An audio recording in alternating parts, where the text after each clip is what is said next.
босоод даатгалын тогтолцоо үүсэж үүдсний түүхт 88 жилийн ой энэ жил тохиогоод байна.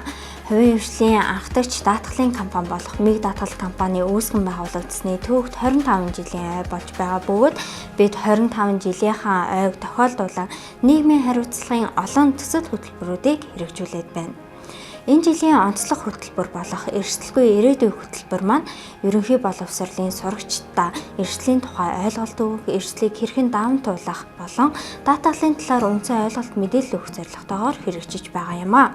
Бид энэхүү хөтөлбөрөө Монгол Улсын засгийн газрын хэрэгжүүлэгч агентлаг, боловсролын ерөнхий газар, сургалт хөтөлбөрийн хэрэгжүүлэгч үнэлгээний газар, Монголын багш нарын үйлдвэрчний эвлэлийн холбоо төрийн бус байгууллагуудтай хамтран зохион байгуулж байгаа юм.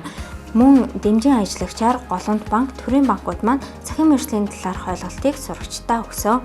Тус хөтөлбөр маань улс орон даяар хэрэгжсэн бөгөөд 21 аймаг, Улаанбаатар хотын 9 дөрвүүдийн нийт 30 сургуулиудын 5000 гаруй сурагчдад амжилттай хэрэгжлээ. Бид боловсролын ерөнхий газартай хамтран эрсдэлгүй ирээдүйн сургалтаа хичээлийн хөтөлбөрт оролцуулан жил бүр тогтмол хэрэгжүүлэхээр төлөвлөж байна. Энэхүү хичээл маань цахимаар онлайн хэлбэрээр барьж бөгөөд энэхүү хичээлийг үзсэн хүүхэд бүр өөрсдийн ойлгосон, сурсан, мэдсэн зүйлсээ эссе бичлэг болгон эрсдэлгүй ирээдүй эссе бичлэгийн уралдаанд оролцох боломжтой байгаа шүү. Эрсдэлгүй ирээдүйг хамтдаа бүтээцгээе.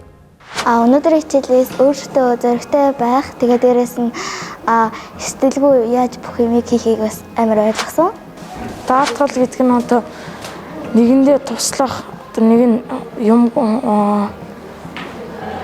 нэгэндээ туслах, хуваалцах. Хүн зорилгодоо хүрэхин тулд алдаж онож болно. Гэхдээ л тэр зорилгынхаа төлөө хичээж явах хэрэгтэй.